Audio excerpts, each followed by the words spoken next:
अस्सलाम वालेकुम नाज़रीन, I am Bilal Latif. Welcome to my channel आप 23।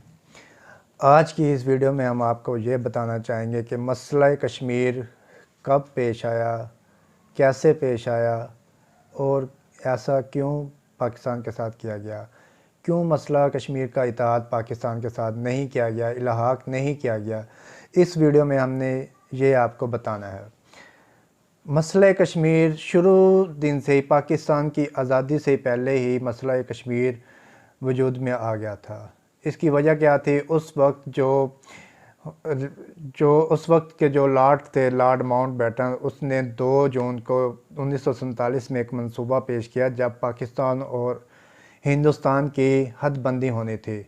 उस मंसूबे के तहत मसला कश्मीर जो था, कश्मीर का हिस्सा, कश्मीर, गुरदासपुर, फ़िरोज़पुर, ये 0 पॉइंट ये इलाके जो हैं वो पाकिस्तान के साथ इल्हाक़ थे और पाकिस्तान के मगरबी पंजाब में ये इलाके शामिल कर दिए गए थे। लेकिन उन्होंने साथ ये भी ऐलान कर दिया कि इसमें कुछ भी तब्दीली मुमकिन हो सकती है, सर्दियों में काफ़ी हद तक तब्दीली मुमकिन हो सकती है।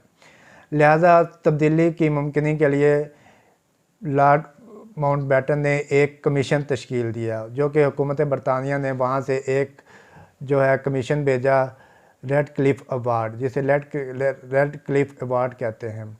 रेड क्लिफ अवार्ड एक कमीशन तश्कील दिया गया जिन्होंने हदबंदी मुकर्रर करनी थी पाकिस्तान और इंडिया के दरमियान।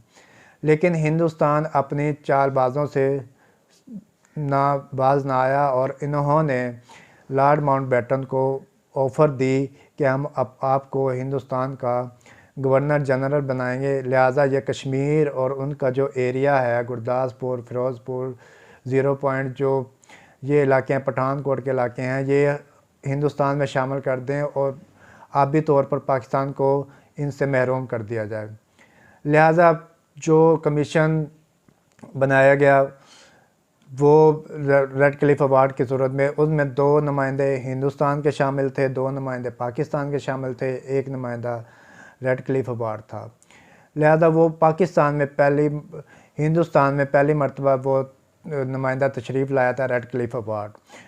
उसके आते ही रेड क्लिफ के आते ही लॉर्ड माउंटबेटन ने उसके कान भरने शुरू कर दिए कि मैंने ये हदबंदी कर दी है, लिहाजा कश्मीर का जो एरिया है वो पाकिस्तान के साथ इल्हाक़ कर चुका है, लेकिन इस हदबंदी में तब्दीली करनी है जिसके एवज़ आपको बहुत सारा ख़जाना, माल व दौलत, हीरे जवाहरात दिए जाएंगे।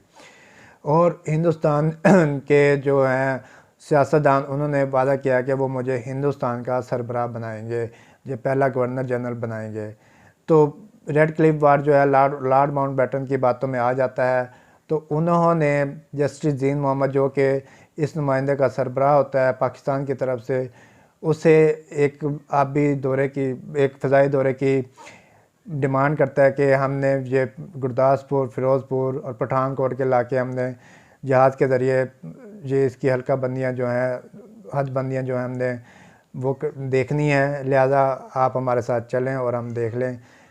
तो जो जस्टिस जीन मोहम्मद थे वो उसके इरादे को फ़ौरन तौर पर बहाम के उन्होंने कायद-ए-आज़म बीमारी का बहाना लगा कर वहाँ से राह फ़रार इख्तियार की और इन्हें कहा हम किसी और दिन चलेंगे। लिहाजा वो कायद-ए-आज़म के पास पेश हुए। उन्होंने कायद-ए-आज़म को सारी सूरत-ए-हाल से आगाह किया। कायद-ए-आज़म ने फ़िलहाल जस्टिस जीन मोहम्मद को खामोश रहने का कहा। लिहाजा जब उनका इजलास हुआ तो कायद-ए-आज़म ने जो है वो उनके सामने, रेड क्लिफ के सामने, ये बात वाज़ेह की कि जो लॉर्ड माउंटबेटन हैं वो पहले ही कश्मीर और उनके जो इलाके हैं, मुल्हिका इलाके हैं, उनका इल्हाक़ पाकिस्तान के साथ, हदबंदियाँ पाकिस्तान के साथ अटैच कर चुके हैं, इनमें कोई तब्दीली ना की जाए। तो रेड क्लिफ ने भी कायद-ए-आज़म को यकीन दिलाया कि हम ऐसा कुछ नहीं करेंगे, ये पाकिस्तान के साथ ही इल्हाक़ शुदा हैं। तो जब 11 अगस्त को जो है वो हदबंदियों का बाकायदा ऐलान किया गया, तो उसमें एक रिपोर्ट छपा दी गई जिसमें ये हदबंदियाँ, जो कश्मीर और मुल्हिका इलाकों की हदबंदियाँ थी, पठानकोट और जो गुरदासपुर के इलाके हैं, इनको हिंदुस्तान के हवाले कर दिया गया था। लेकिन इस रिपोर्ट को छुपा दिया गया और वो समझ रहे थे कश्मीर वाले के लोग कि ये पाकिस्तान के साथ ही इल्हाक़ करेंगे और हमारा इल्हाक़ हो चुका है, लेकिन वो इल्हाक़ असल में नहीं हुआ था।